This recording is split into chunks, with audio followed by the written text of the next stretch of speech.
Dito sa Taiwan, merong tinatawag na Datong District. Sa may Datong District, may tinatawag na Yongle Market. Sa may Yongle Market, may pinipilahang malupit. Kaya't hindi na nagpatumpik-tumpik pa si Joy Powers at Mang Kulitan, pinilahan na agad.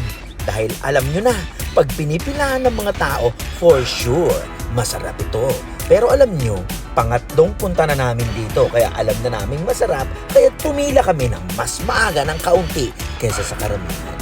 In fairness guys, hindi na sila masungit ngayon. Before, nung nagkukuha kami ng video, ayaw nilang pumayag. Waktaw video, waktaw video.